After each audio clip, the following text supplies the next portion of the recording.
હાલ રાજ્યમાં કાળોકેર વર્તાવી રહેલા સ્વાઇન ફ્લૂના રોગચાળાને ડામવામાં રાજ્ય સરકાર સદંતર નિષ્ફળ નીવડી છે. ત્યારે સુરત શહેર યુથ કોંગ્રેસ દ્વારા આજરોજ અઠવા ગેટ ખાતે લોકોને સ્વાઇન ફ્લૂના રોગથી બચાવવા માટે નિઃશુલ્ક માસ્કનું વિતરણ કરવામાં આવ્યું હતું. સુરત સહિત સમગ્ર દક્ષિણ ગુજરાત અને રાજ્યમાં હાલ સ્વાઇન ફ્લૂનો રોગ કાળોકેર વર્તાવી રહ્યો છે અને સુરત મનપા તથા રાજ્ય સરકાર સ્વાઇન ફ્લૂના રોગને ડામવામાં સદંતર નિષ્ફળ નીવડી છે અને દક્ષિણ ગુજરાતમાં સ્વાઇન ફ્લૂથી 36 જેટલા મોત નીપજ્યા છે અને 485 જેટલા દર્દીઓ હાલ સારવાર લઈ રહ્યા છે. ત્યારે રાજ્ય સરકાર અને મનપા પ્રશાસન સામે કોંગ્રેસ દ્વારા પસ્તાળ પાડવામાં આવી રહી છે. ત્યારે આજરોજ સુરત યુથ કોંગ્રેસ દ્વારા અઠવા ગેટ ખાતે લોકોને સ્વાઇન ફ્લૂથી બચવા માટે નિઃશુલ્ક માસ્કનું વિતરણ કરાયું હતું અને રાજ્ય સરકાર ઉપર યુથ કોંગ્રેસ દ્વારા ભારે બળાપો કાઢવામાં આવ્યો હતો. ગુજરાતમાં ભારતીય જનતા પાર્ટીની સરકાર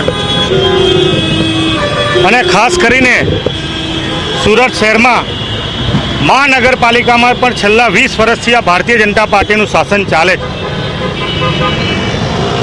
કોઈ પણ રોગ માટેની, બીમારી માટેની કે લોકોને પડતી તકલીફો હોય એમાં હંમેશા કોઈ પણ પ્રકારનું રાજકારણ હોવું ન જોઈએ.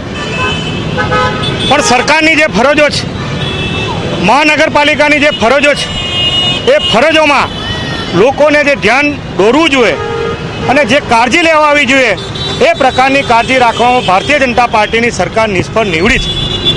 અને ખાસ કરીને સુરત જિલ્લા અને સુરત શહેરમાં લગભગ 35થી વધુ સ્વાઇન ફ્લૂના કારણે મૃત્યુ લોકો પામ્યા છે. લોકોને રોગ વિશેની સાચી સમજ નથી અને આ સમજ આપવા માટે એ સરકારની કોઈ પણ પદાધિકારીની જવાબદારી છે. અને કોંગ્રેસ પક્ષ અને ખાસ કરીને આજે સુરત લોકસભાના યુવક કોંગ્રેસના નેજા હેઠળ સુરત શહેરમાં લોકોને આ જાણકારી આપવા માટે માસ્ક વિતરણનો જે કાર્યક્રમ આપ્યો છે એ રાજનીતિ કે રાજકારણ કરવા માટે નથી, પરંતુ લોકોને જાગૃતિ આવે અને લોકો એનાથી સભાનપણાથી વાકેફ થાય એના માટે આ પ્રકારનો કાર્યક્રમ રાખવામાં આવ્યો છે.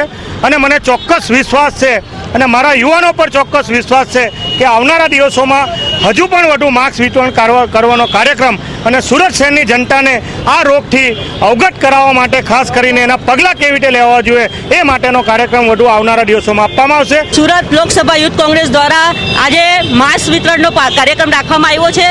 આ એના માટે રાખવામાં આવ્યો છે જ્યારે ગાંધીનગર અને દેશમાં સ્વચ્છતાની વાત થાય છે, ચોખ્ખાઈની વાત થાય છે, સફાઈની વાત થાય છે, ત્યારે સુરતમાં 30થી વધારે લોકોના મૃત્યુ થયા છે સ્વાઇન ફ્લૂના લીધે અને રોગના દિવસે દિવસે વિકાસ થાય છે અને લોકોના મૃત્યુ આટલા થઈ રહ્યા છે એના તરફ સરકાર ધ્યાન નથી આપતી અને આખા ગુજરાતમાં 200થી વધારે લોકો મરી ગયા છે અને એ સરકાર ચૂપચાપ બેઠી છે, કંઈ બોલતી નથી. જ્યારે એ સ્વચ્છતાની વાત કરે છે ત્યારે અહીંયા એ દ્રષ્ટિ કેમ નથી રાખતી?